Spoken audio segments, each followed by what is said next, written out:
सुनने वालों को सिराज ज़ैदी का बहुत बहुत आदाब नमस्कार. Welcome to the program. This is Apna Radio broadcasting at 93.9 Dublin South FM. This is your own Apna Radio, a culture program about India culture, putting together the news about India from Charmain Colvin and our London correspondent Sharad Awasthi. Each Thursday from 3 to 4, here I am in the studio talking to you directly wherever you are in the world. So, tune me in.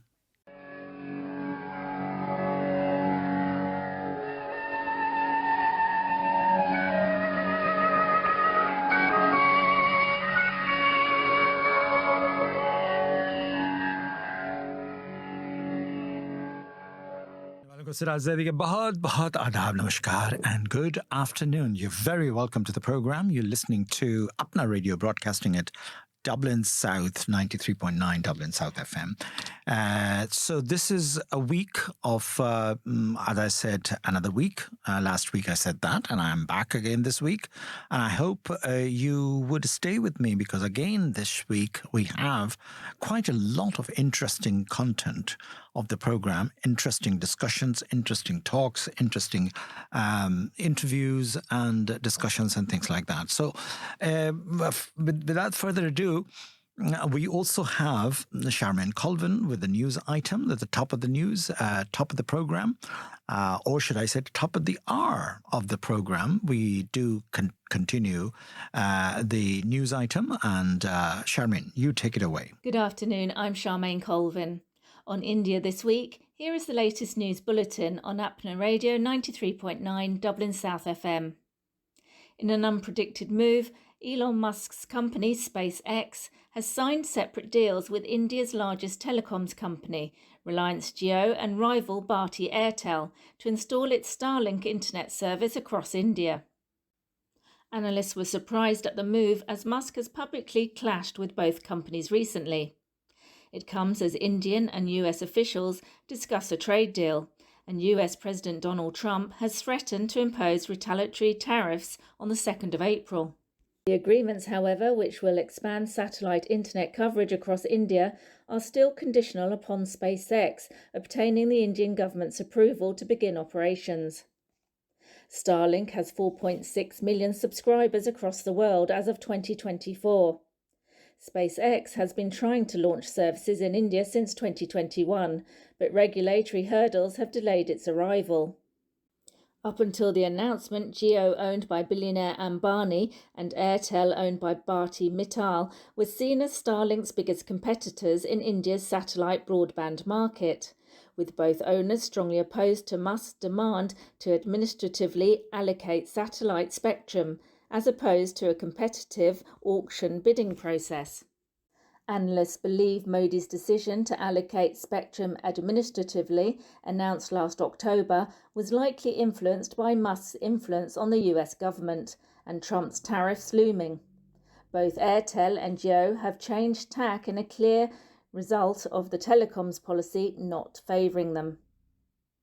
Hundreds of foreign tourists have left a UNESCO heritage site in southern India in the past few days, after 2 women, an Israeli tourist and an Indian homestay owner, were gang raped and a man murdered. The 3 were stargazing with 2 other male tourists near the town of Hampi in Karnataka state last Thursday, when they were attacked by 3 men following an argument over money, police said. All 3 suspects wanted in connection with the crime have been arrested. The incident, which made global headlines, sparked fear among tourists and sent shockwaves through India. Many tourists, especially from Israel and Europe, visit Hampi, which has towering ruins and a famous Hindu temple. Around 100,000 tourists visit the area every year, but since the attack, almost 90% have either cancelled bookings or left. Police say they have filed a case for attempted murder, robbery and rape based on eyewitness testimony. A new Indian-American survey by the Carnegie Government for International Peace and YouGov, conducted at the end of last year, has found that Indian Americans rated the Biden administration's handling of US-India relations more favourably than Trump's first term. A hypothetical Kamala Harris administration was seen as better for bilateral ties than a second Trump term. Although partisan polarization played a key role with 66% of Indian American Republicans believing Trump was better for US-India ties, with just 8% of Democrats in agreement. With regard to the ongoing conflict between Israel and the Palestinians, Indian Americans are split along partisan lines, with Democrats expressing greater empathy for Palestinians and Republicans leaning pro-Israel. 4 in 10 respondents believe former US President Biden had been too pro-Israel in the ongoing conflict. In terms of India's outlook, 47% of Indian Americans believe India is heading in the right direction, a 10% point increase from 4 years ago. The same share approves of Modi's performance as Prime Minister. Additionally, 4 in 10 respondents felt that India's 2024 election, where Modi did not get a majority, made the country more democratic. The survey found that many Indian Americans support Modi and believe India is on the right track. The report was based on a nationally representative online survey of 1,206 Indian American adult residents. A war of words has erupted between the Chief Minister of a southern Indian state and the federal government over an educational policy that, among other things, also deals with what languages are taught in schools. The National Educational Policy 2020 was introduced by Prime Minister Narendra Modi's government 5 years back and is being implemented in stages. It made headlines recently after Tamil Nadu Chief Minister 𝐀𝐻𝐧𝐚 𝐑𝐚𝐝𝐢 alleged that federal government was penalising his state for refusing to implement it, charges Delhi denied. A section of the policy recommends that students learn 3 languages. It doesn't mention any language specifically, but adds that at least 2 should be native to India. Stalin has cited a number of reasons for not implementing the NEP, but it is his allegation that the 3-language policy will lead to the imposition of Hindi, the northern Indian language that is most widely spoken in India, in his state, that has recently dominated headlines. Southern states have often protested against efforts by successive federal governments to privilege Hindi over other languages. It is an especially sensitive issue in Tamil Nadu, which has been historically at the forefront of such protests. Tamil Nadu teaches only 2 languages, English and Tamil Nadu, in schools, and argue that schools have performed well over the years on surveys measuring parameters, including access to education and quality of infrastructure. And in cricket news, India was crowned 2025 Champions Trophy winners on Sunday in Dubai after making hard work of a 4-wicket win over New Zealand. The win cemented India's place as the leading white ball side in the world, coming after their victory in the T20 World Cup last June, and eases the pain of the defeat by Australia in Ahmedabad at their own 50-over World Cup 16 months ago. So that's all from On India this week. You have been listening to Apna Radio 93.9 Dublin South FM. Now, what a beautiful news item, Charmain, you have put together. Lovely, lovely, lovely news items. Really giving India This Week is the new title of the news program that Charmain put together every week for the Dublin South FM. So thank you very much, Charmain, for putting together. And today I have other interesting things to talk about it. Lovely items that I have. And I'll be talking to Sharad about it. And Sharad has also given me a great, a couple of items that are basically a very pertinent item. But this week is, as we call it, we're moving in next week, is called the Shamrock Diplomacy Week. And St. Patrick's Day is coming up on the 17th of March, which is going to be the next week, and the program will be next week about that.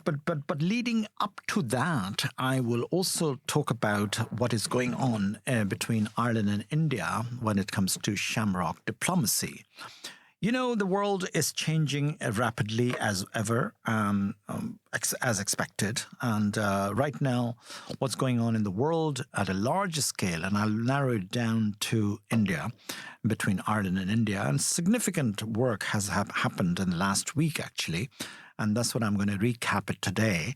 because what is going on right now, Taoiseach, our Prime Minister, whom we call Taoiseach, is Micheál Martin is in America with the carrying the Shamrock Bowl and doing the Shamrock diplomacy with the White House. And he had a breakfast yesterday. He had a breakfast with the 𝐀𝐩𝐧𝐚 𝐑𝐚𝐝, the Vice President of United States of America, and representing the Europe as well as, of course, Ireland.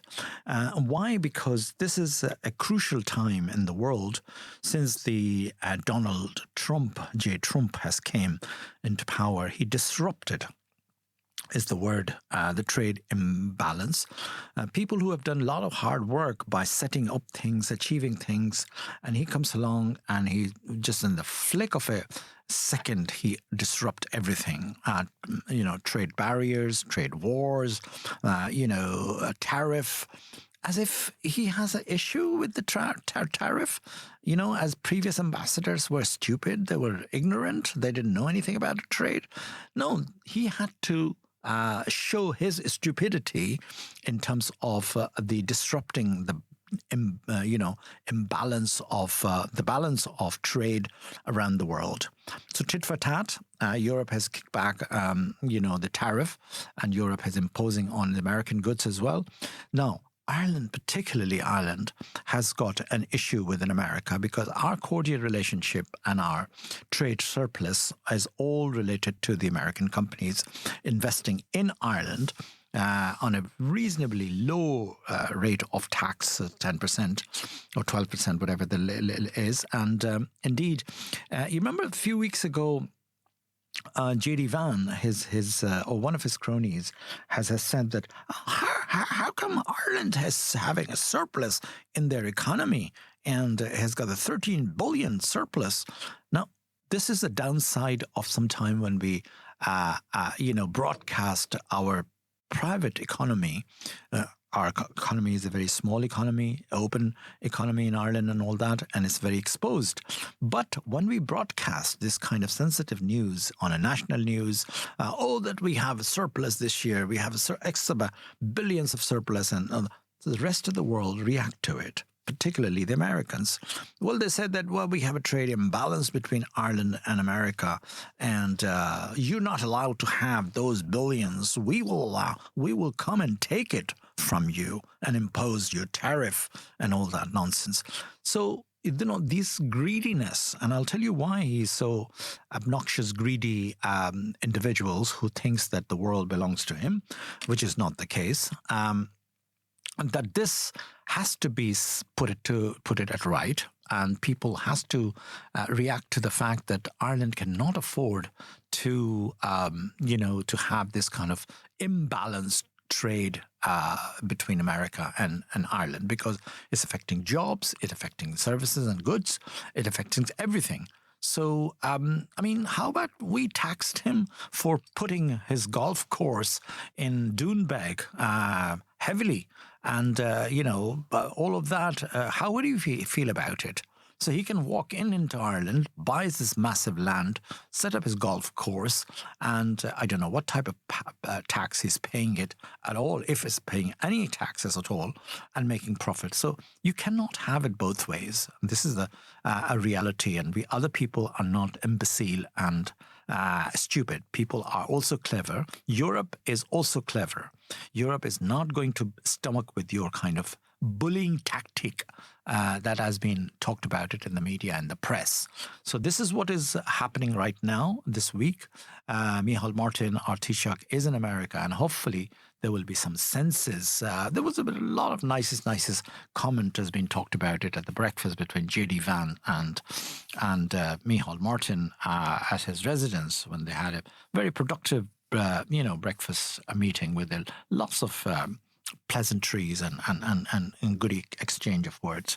So this trade imbalance has to be addressed and has to be talked about it. So this is what is a shamrock diplomacy, that Ireland does that around the world. So Ireland has a tradition of sending ministers, depending on which country is important, and no other than America is more important right now because of this trade war between America and the rest of the world. The Chinese have rebutted it very strongly, and so is the Europe is going to rebuttal it. And I think Ursula von der Leyen, Wonder Woman, I call it, Ursula, she basically has called. His bluff, and he said that, okay, if you're going to declare the war on Europe, we'll declare the war on American products and goods. So nobody's going to win them there. What's this all about? Does he not understand the basic maths? Or does he went to college and studies maths at all? He seems to be claiming to be the most successful businessman in the world and all that. But that's another story, that how he became by not paying to those labor who built even Trump Tower.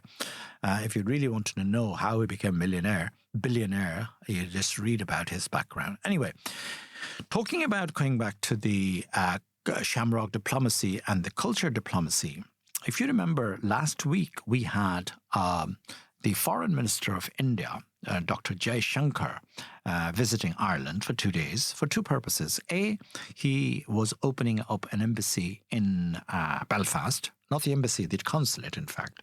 The consulate was not existence in Belfast, Northern Ireland, for the diaspora community, Indian diaspora. So that was one purpose. And the second purpose was to meet the Indian diaspora of Ireland. And yours truly was one of the person in the audience and sitting on the front row on the invitation of the Indian embassy, meeting Jaishankar and talking to him and discussing the whole thing. So that was a very interesting, 2-day trip that Jaishankar had, and to Ireland, and a lot of things has been discussed and talked about it, and this St. Patrick's season, St. Patrick's Day season, as we call it, from the next week onwards. The 2 weeks is sort of taken away, and lots of ministers and the government staff government ministers do travel the world. Who's going to India is what my interest is, and who's going to India? The Minister of Further Higher Education, Research, Innovation and Science, James Lawless, will be visiting New Delhi, Mumbai and Chennai over the St. Patrick's Day period. And this is an interesting link with the education's, the education news we have from Sharad Awasthi. So I'll come back to the, Jaishankar's visit and what's going on between Ireland and India when it comes to trade. But first, we will play the education system in India, what's going on in India, how India has become the most important country in the world for the rest of the world to do the trade, because it's a 1.5 billion market. So everybody is eyeing, and it is a highly educated youngsters, well educated staff, and all the rest of it. But according to the latest statistics, it's alarming that the education system is going down the drain. So sit back, relax, and listen to this wonderful piece of information that Sharad has put together. Thank you. It's great to be here again. Dear friends, today we are going to discuss the reality of Indian education system. There are many points which have been discussed in the current session of the Parliament about the reality of the Indian education, and the picture that emerges is not so rosy. If you combine the education system of India with the current economics, with the current situation of employment, altogether there seems to be a serious misalignment of objectives and intentions. From multiple sources and directions, concerns are being raised about the credibility of students and the quality of education in India. Every year, volumes of students graduate from various levels of schools and colleges, about 250 million. Since education is a concurrent subject, that is, it's a subject together the state governments and the central governments run it, it remains a matter of both contest as well as collaboration. If the party in the center and the party in the state are the same, it's a matter of collaboration. Otherwise, it is a contest, and we are seeing as in case of Tamil Nadu. And that is on the issue of Hindi language. The Indian Parliament, which is currently in session, has been debating the education system, particularly after it has gone a significant redefinition based on the new education policy of 2020. While the government presents a beautiful picture of policy success, glorifying its success, the reality is riddled with deep and dark flaws. The new education policy may look good on paper, showing lots of shiny results, but when it comes to administration and governance, there are failures comparable to those seen in underdeveloped nations. Certainly not one would expect from the country aspiring to be a developed nation within the next 2 decades. So we are talking about 𝐕𝐾𝑠𝑖ત Bharat, and these kind of failures are catastrophic. There are policy debates regarding communal bias as well as allegations of overriding the contributions of Nehruvian model of education. The backdrop is that current success of entrepreneurs, of engineers, doctors, scientists across the globe, they were the product of Nehruvian model of education. And now that is being overridden as defunct. The new education policy and this government, Mr. Modi's government, is now running the education system in 2 parts, both as in government funded education and expensive private education. Private education similar to the American model where education is treated as a commodity. You pay and you get education. But the dropout rate, though it has marginally improved, they still stand at a staggering 5.4 million, 54 lakh over last 2 years. And in states like Rajasthan and Uttar Pradesh, the dropout numbers are 900,000 and 750,000. Even in Gujarat, which is considered as Mr. Modi's model of development, there are 130,000 dropouts in last 2 years. So these are school dropouts. And if you see in contrast, not a political statement here, but if you see in contrast, Delhi, where the education is of high quality, it's free, and it is on the agenda of the government, the dropout rate in entire Delhi is just 7,000. So there is a case to understand whether the central government's approach to the national education policy versus what they have done in Delhi. These numbers are profound. These numbers are very powerful.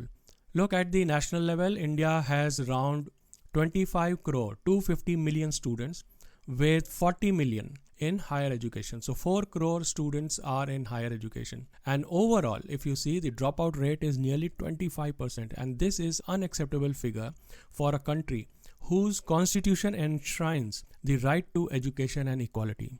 And this raises concern about making education increasingly expensive and therefore inaccessible.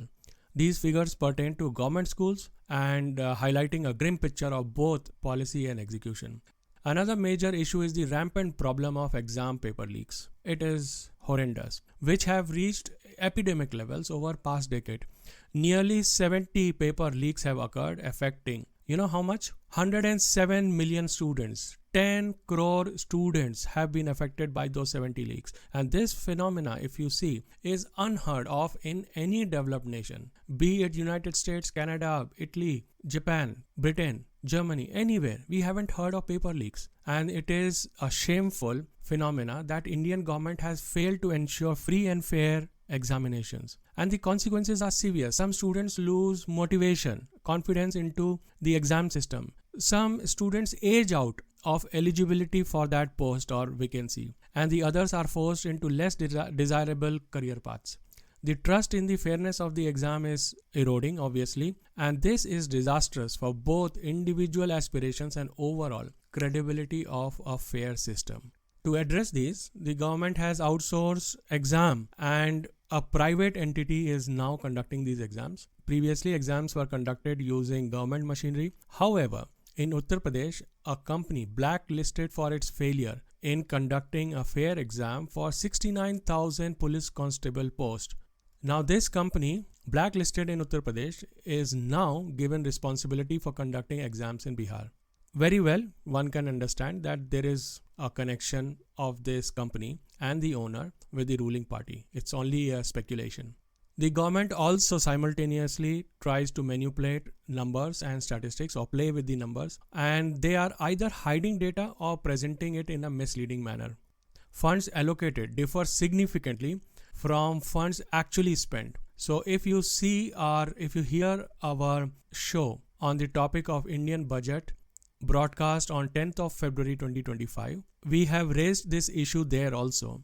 So for example, in 2023-24 budget, the scholarship fund for PM Uchtar Shiksha Protsahan, which supports SC, ST and OBC students, initially it stood at 980 crores, and the following year the allocation was suddenly made 15 times higher. But then they realized something, or probably the show was off. They revised down this particular allocation by 35%. Now similar reductions has been seen in Prime Minister's Rising India Scholarship Fund, other schemes like Samraga Shiksha, and most importantly the midday meal scheme. And the pattern suggests that the funds are announced for publicity but remain largely unused. This is a trend. So like I said, midday meal scheme, this has been running for decades. It has been showing results and it is seeing a funding cut about 2,000 crores. And this reduction directly affects underprivileged children who have to depend on the meals to come to school. A policy as significant as new education policy, which actually shapes the future of country's youth, should have been extensively debated in the parliament. However, when this policy was tabled in the parliament, no such discussion took place, amazingly. And one example, because it wasn't debated, the policy, though based on Kasturi Rangan Committee's draft report, but crucial measures like reading fluency at different levels of studentship, they were suspiciously removed. So not in entirety of the committee's report, and crucial factors of this report have been included into the new education policy. Here are some more numbers. In last decade, 90,000 government schools have been shut down. A critical question then arises, why are government funded schools being closed while licenses for private schools are increasing? In Madhya Pradesh alone, where I belong, 30,000 schools have shut down, while 50,000 private school licenses have been issued. Meanwhile, in the same state, there is a shortage of 70,000 teachers in the government school, and there seems to be no effort in recruitment process. There are also allegations that these private schools are owned by business houses or politicians, and this raises serious concerns about corruption, conflict of interest and crony capitalism. On the policy front, if you see, the NCERT, an institution that governs school syllabus, is facing allegations of tampering with textbooks, particularly concerning historical contents. But then there are some credits, huge credit to NCERT. They have made excellent strides in promoting 23 official languages, 22 plus English, and translated text into 104 local languages. But then accusations do persist. Ideally, NCERT should be an autonomous body. It should be out of the government influence. Kendriya Vidyalayas, which form the backbone of India's school education system, they too face severe teacher shortage. Out of 7,400 vacancies, 90% are filled by contract teachers. And of course, this would significantly impact education quality. The same problem persists in Navodaya schools also, where thousands of contract teachers are deployed. Now here comes the allegations. The allegation is that the contract teachers are handpicked, bypassing the formal process of recruitment, and they are handpicked based on the ideological leanings and in a process effectively infiltrating the education system with ruling party's ideology. So this is the allegation, serious allegation, which has been put forward in this parliament. For example, in higher education, vacancies of vice chancellors in 10 central universities remain unfulfilled. Banaras Hindu University, the executive council has been rendered defunct, giving the vice chancellor emergency powers, and this is allegedly to promote right-wing ideology. Jawaharlal Nehru University, which has been in the center of controversy for at least 10 years now again, a premier institution for social science and humanities, including the foreign minister of India. He is an ex-student of Jawaharlal Nehru University. They have appointed a vice chancellor from an engineering background from IIT. And because of that, now a department of engineering has been introduced in Jawaharlal Nehru University, while just few kilometers away IIT Delhi exists. So an institution which is expert in its field of social science and humanities is now being diluted with a department way different, like engineering. We have all heard the stories about employment record of the IITs and IIM. The autonomy of IITs and IIM which were regarded as temples of modern India, that is being compromised, leading to the decline in educational standards. The government is pushing for an American-style education model, making it more privatized. And in that direction, the government has established something called Higher Education Financing Authority. And this has effectively replaced the good old University Grants Commission. So the mechanism was that the universities received direct government grants from UGC, University Grant Commission. But under Higher Education Financing Authority, the universities must take loans, which in turn now is increasing the student fees and which in turn is discouraging higher education. Not only that, adding to the burden, the government has imposed 18% GST on government universities, treating them like profit-making institutions. Even basic educational materials like books and pencils are taxed on GST. Where will the country go with this kind of education system? Medical education also faces significant challenges. While the government plans to increase medical education capacity by 75,000 seats in this budget, 40 to 50% of the medical faculty post remains vacant. Look at the All India Institute of Medical Sciences, the premier medical institutes. They have over 2,000 unfulfilled positions. The situation is grim, both by infrastructure and by people. The medical system and overall the educational system is in bad shape. Although research publications have increased by 75% in the last decade, it remains unclear how many of these have meaningful impact through citations. Similarly, 82,000 patents have been filed. This is a success story the government is narrating. But then if you look at the numbers, only 45% of these 82,000 patents have been granted. But wait, out of that, only 9,000, so out of 82,000 patents filed from India, 9,000 belongs to Indians. And this suggests that many patents are filed from India but belong to foreign companies, foreign researchers. PhD enrollments have also risen to 250,000. But then, on the other side, about 1.5 million to 2.5 million, 15 lakh to 25 lakh students have left India for job and education abroad in the last decade. And as a consequence, billions of dollars are flowing out of country due to government's failure to meet students' aspirations and provide quality education. So all things put together, in summary, I would say, the government presents impressive statistics, wonderful success stories. In fact, one of the story about launching a mini satellite by the students of IIT Madras. There are wonderful stories, but they are in bits and pieces. The ground reality overall across the landscape of the country is starkly different. The quality of teachers, education standards, fairness in exams, educational vacancies, privatization, crony capitalism, and the budget allocations are all under scrutiny. They all are under question. What it leads to is, if drastic reforms are not implemented now, India risks losing an entire generation of young India. They will lose entire generation of talented youth and a setback that this nation cannot afford, because this huge mass of talented youth comes to a nation only once in the lifetime of a country. With those thoughts, I leave you for next week. Stay informed, stay safe. Bye for now. Everything's fine on 93.9 Dublin South FM. Indeed. Welcome back to the program. This is 93.9 Dublin South FM, broadcasting every Thursday from 3 to 4 to the world now through the YouTube as well. Sharad, I must,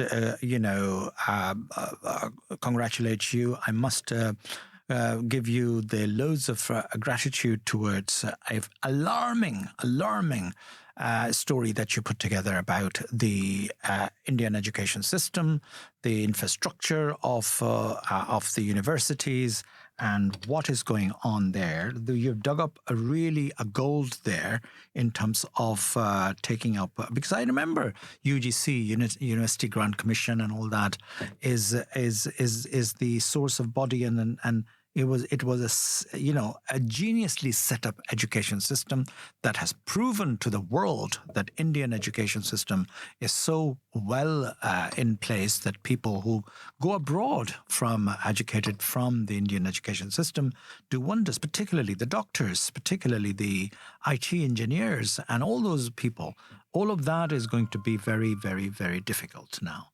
So this is going to be an interesting, take that what you have said. But then again, the world is still riding on the success story of Indian education system, and therefore the James Lawler, our education minister, home minister for education and all that, is traveling to India.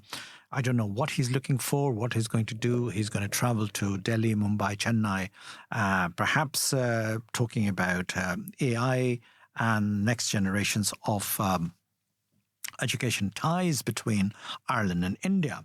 Now, talking about the trail which has been set up by the latest visit of our External Affairs Minister, 𝐀𝐩𝐧𝐚 𝐑𝐚𝐝, it has been, and I'm going to give you some statistics. First of all, I just received, in fact, while I was in the program, a wonderful note from our ambassador, Honorable Ambassador Mr. 𝐂𝐻𝐧𝐚 𝐑𝐚𝐝, who had been chief instrumentalist in handling the visit of 𝐀𝐩𝐺𝐚 to Ireland. And indeed, was instrumentalist harnessing the people and community and all that. And we have responded. And in the gratitude of that, he has written me personally a letter, and it goes like this. It says, Dear Mr. Siraj Zaidi, I would like to place on record our sincere appreciation and gratitude to you for your generous assistance in organizing the Honorable External Affairs Minister Dr. 𝐀𝐩𝐺𝐚's interaction with the Indian community. Your personal friendship towards India and the extremely diligent and meticulous effort by your colleagues made huge difference in the strong participation and warm spirit visible during the entire event. Now, it is a great privilege for me to have the opportunity to work together with dear friends like you. Look forward to keeping you in touch. With warm regards and best wishes, 𝐂𝐻𝐧𝐚 𝐑𝐚𝐝. Personally directed to me, Siraj Zaidi, Director, Indian Film Festival of Ireland. So very kind of you, the Honourable Ambassador, to acknowledge in a very personal note like that. But I'm going to talk about, as I said earlier on in the program, that what is that meeting with 𝐀𝐻𝐺𝐚 means to the public, to Irish people, and how is going to impact the two countries' economy. So Taoiseach meets Indian Ambassador of External Affairs, Dr. 𝐀𝐻𝐺𝐚, as that Ireland-India establishes a joint economic commission. Interesting. A new animal is going to be created between the two nations. Simon Harris has welcomed the Indian Minister of External Affairs, Dr. 𝐀𝐻𝐺𝐚, to Dublin today. That's a press release I just received as well. For the bilateral talks.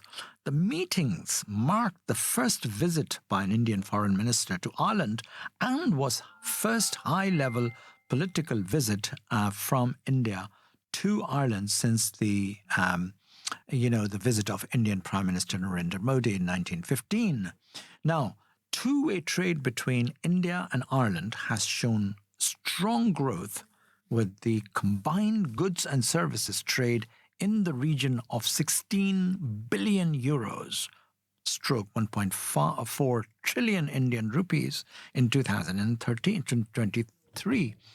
The Taoiseach and the Minister 𝐀𝐻𝐺𝐚 discussed a number of bilateral matters, including the agreement to establish a joint economic commission, JEC, between Ireland and India. The move built on long-standing links and cooperation between the two nations, and efforts and opportunity to consult on trade, economic issues, and increase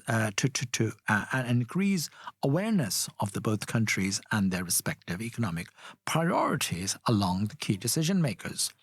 The Simon Harris, the Taoiseach, has said that I was delighted to welcome the Minister of External Affairs of India, Dr. 𝐀𝐩𝐧𝐚 to Ivy House for working breakfast meetings, and we discussed the growing bilateral relationship between Ireland and India, including opportunity to enhance further links in trade and investment cooperation. Now, India is the largest democracy in the world and an important partner of India, which shares a range of interests, including a commitment to multilateralism and rule-based global trade.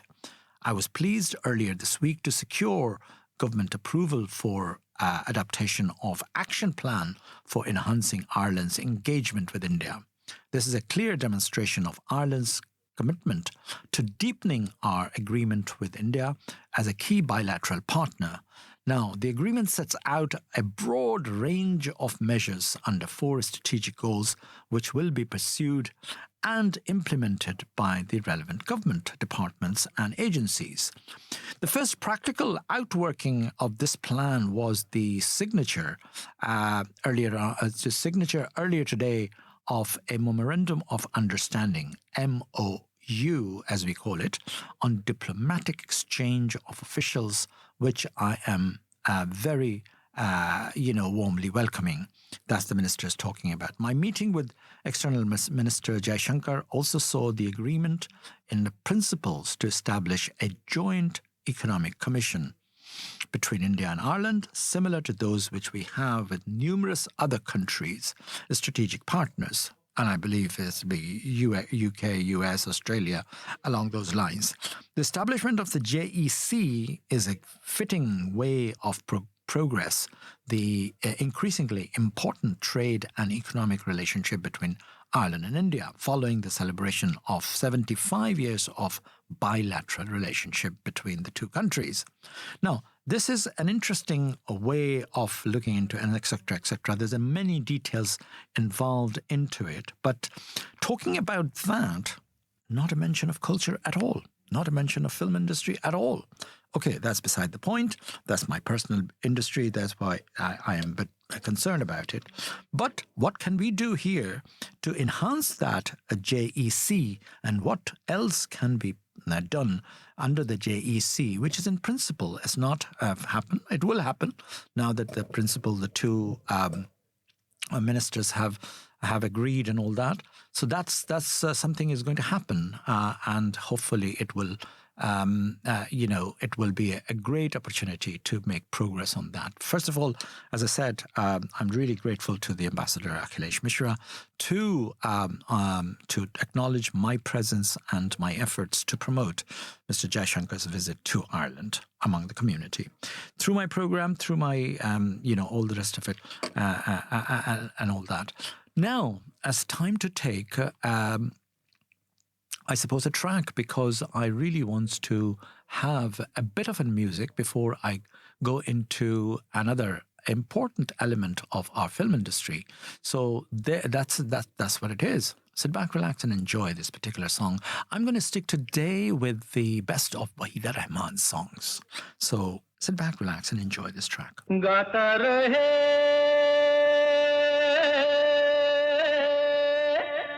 mera dil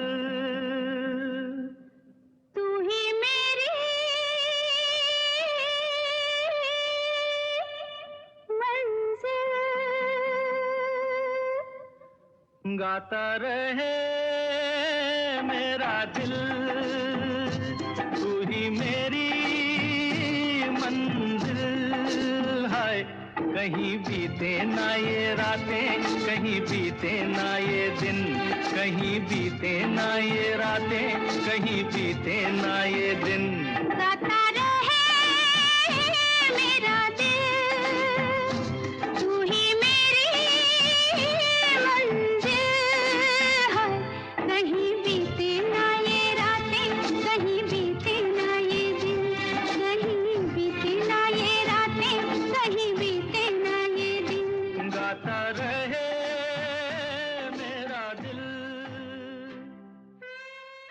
जी हाँ मेरे भाइयों, यही मेरी भी दुआ है कि गाता रहे मेरा दिल।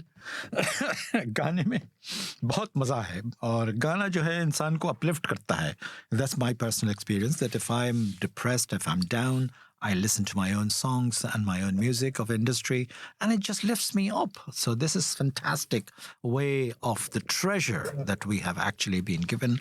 And to not to forget to mention that we are starting perhaps in a week or so a dedicated music program, Apna Music, broadcasting at 93.9 Dublin South FM, produced by yours truly, myself, and presented by Imran Khanum.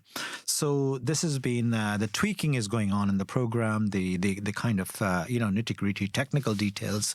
The program is very much shaping well, and Imrana is delectably doing a fantastic job in presenting. I've got a praise feedback recently on first pilot program that she submitted, but hopefully we will improve more on that in the future and will be able to launch it very quickly. In fact, once everything is sorted and technically the program is sound. Anyway, talking about all of that, what is happening in our film industry is something that I'm going to talk about it now, because it has been felt that recently there was a festival of Amir Khan films in Mumbai's PVR Cinema. Now, PVR Cinema, as you know, is owned by Bijli brothers, Ajay Bijli and I don't know the name of the second brother, but those people, I've spoken to 𝐤𝐵𝐽𝐿 myself actually a while ago. He owns the chain of PVRs in Delhi, Bombay, Chennai, probably, or the other countries as well. They're multimillionaire people. They're distributors and exhibitors, in fact. And they were hosting the film festival of Amir Khan films.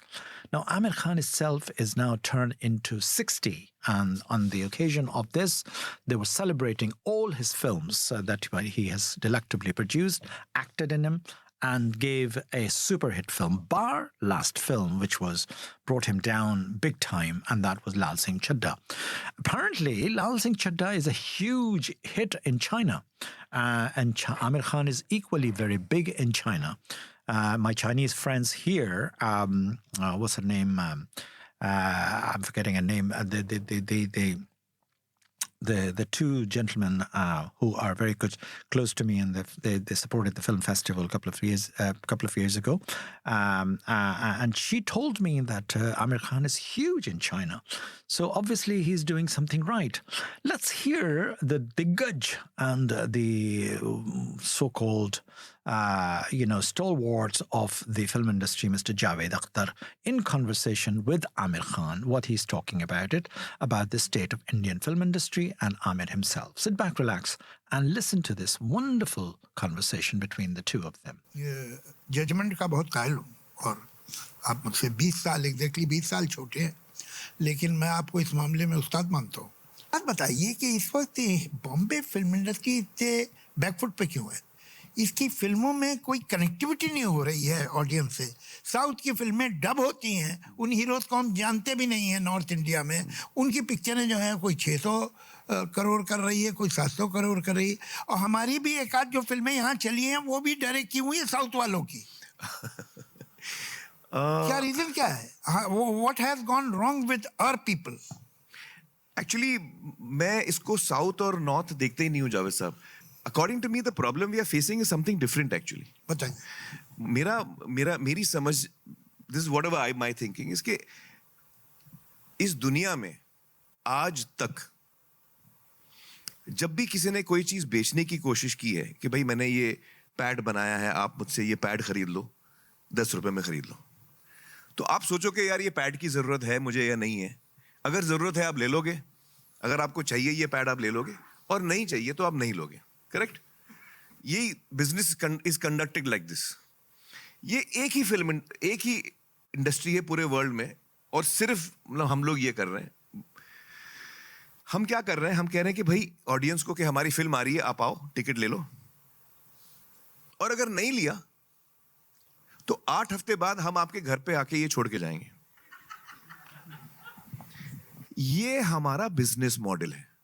मैं अगर इसमें कुछ भी गलत बोल रहा हूं तो मुझे आप बताइए कि भाई मेरी फिल्म आ रही है, आप आके देखिए, और अगर आप नहीं आएंगे तो 8 हफ्ते बाद मैं आपके घर पे आने वाला हूं, फ्री ऑफ कॉस्ट. फ्री भी नहीं, आप पैसे दे चुके हैं एक्चुअली, आपको शायद याद नहीं आप पैसे दे चुके, आप मेरी फिल्म खरीद चुके हैं। मुझे नहीं आता एक आदमी को वही चीज 2 दफा बेचना, आपको आता है तो बेच दीजिए भाई। तो मुझे आप नहीं मुझे आता। बताइए, तो ये इस वक्त let me complete what I am saying. इसमें ऑब्वियस सवाल ये उठता है कि भाई ये फिल्म क्यों चल गई, फिर वो फिल्म क्यों चल गई। अब ये है कि मुझे जरूरत नहीं है। मैंने आपको बिजनेस मॉडल समझाया था, आपको अगर ये जरूरत है तो आप लेंगे, नहीं जरूरत है नहीं लेंगे। अब मैं जाता हूं थिएटर फैंसी के लिए। Earlier I used to go because I wanted to consume film, मुझे फिल्में देखनी थी, पहले मैं इसलिए जाता था। अब तो वो मैं कहीं पे भी देख सकता हूं, अपने जेब में आइटम है मैं देख सकता हूं, कहीं जाने की जरूरत नहीं मुझे। अब मैं आ रहा हूं क्योंकि अब मुझे मेरा मूड हुआ आने का। उस पर आप बिजनेस मॉडल नहीं खड़ा कर सकते जावेद साहब। आप बिजनेस मॉडल खड़ा, गाड़ियां बेच रहे हैं आपके, भाई मैंने एक गाड़ी बनाई, आप गाड़ी खरीदो, नहीं लोगे तो आपके घर पे ड्रॉप कर दूंगा, ये कोई बिजनेस मॉडल हुआ? आप बताइए मुझे। तो we have killed our own business according. It's a very very good argument. How can I sell the same thing to you twice? I don't know. I appreciate that. But the fact remains that there are certain people who are doing it and collecting money which is totally unprecedented. वो कैसे कर रहे हैं? कोई तो reason होगा ना। उनकी भी फिल्म आएगी, आपके घर आ जाएगी बाद में फ्री, मगर लोग उनकी फिल्म देखने जाते हैं। वही तो मैं कह रहा हूँ, इस वक्त फैंसी पे डिपेंडेंट है ना ये। why we are out of fancy? Well, I think that one of the reasons also is that जो हिंदी में जो writers और directors हैं, perhaps they have been trying to entertain an audience which is slightly more, I don't know, finer. Is that the way to put it? They have forgotten their roots. जो basic emotion होता है, जो बहुत ही हमको भड़का लेता है, the sharper emotions, you know, revenge is a strong emotion. Anger, love, revenge. I'll say yes and no. ये सही बात है कि सलीम जावेद ने रिवेंज तो निचोड़ के फेंक दिया, ये सच है। उसके बाद उसकी लॉ ऑफ डिमिनिशिंग यूटिलिटी उस पर लग गई थी। लेकिन ये जो कहानियाँ बहुत बड़ी हिट हुई हैं ना, ये सब रिवेंज की कहानियाँ हैं, इनमें रिवेंज है और बहुत स्ट्रॉन्ग ड्रामा है। वाई वी हैव, हमारे ये कि साहब हमारा इंटेलेक्ट इतना बढ़ गया, दैट आई डाउट। कहीं एक इंटेलेक्ट बढ़ नहीं, आई डोंट मीन इंटेलेक्ट बढ़ गया, एक्चुअली मेरा मतलब वो नहीं था। जी जी, I think we are choosing to talk about different aspects of life. Don't be kind to others. आप सोचिए कि गड़बड़ क्या है।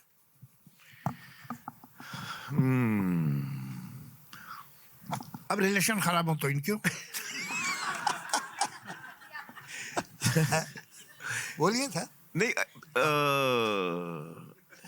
एक बार जोरदार तालियां आमिर सर के लिए। Javed sahab, thank you so much. Before we wind it up, एक प्रेडिक्शन में करना चाह, I know I am putting my neck. So this is what is they're talking about, is that Hindi film industry is going down the drain, and why Hindi film industry is not actually making sense, and why South films are more successful, and therefore, you must have read about recently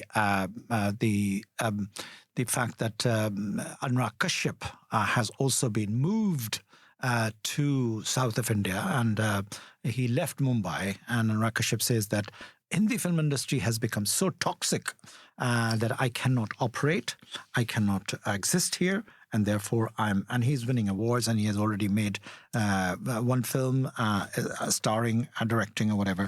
So south of India is no doubt about it, and I'm more inclined towards South myself now because of Allu Arjun's Pushpa and Pushpa 2 and all things bright and beautiful that I've, that not bright and beautiful, all things bright and beautiful is the latest Malayalam film that I'm actually showing it in the film festival, at the 16th Indian Film Festival of Ireland. By the way, when I'm at it, let me get the cat out of bag. Is that the opening film has been locked in, and 𝐢𝐭'𝐬 is an opening film and starring our previous, the guest of the film festival, Namita Lal, and Vivan Shah, the son of Narsiruddin Shah, and also the main star of the film is also Javed Jaffrey, who might be, I'm saying that because we're still negotiating the fine-tuning, as a guest of the festival, bringing this film, and the director, Avinash Das, who is also a beautiful director, who's directed Anarkali Ara of Anarkali of Ara, beautiful film by Swara Bhaskar. That was been super hit and award-winning film. So we might actually, now shaping the festival is happening and it's shaping well. That's all I can say right now. So there'll be a culture program as usual. There will be movies. There's going to be all of those elements that we have set up as a format for the festival. So there you go. So time is really running out and I'd really have another few minutes to play another track of Best of Waheed Rahman. So sit back, relax and enjoy, and I'll come back in a minute.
World is coming to an end, and all good things come to an end, as they say.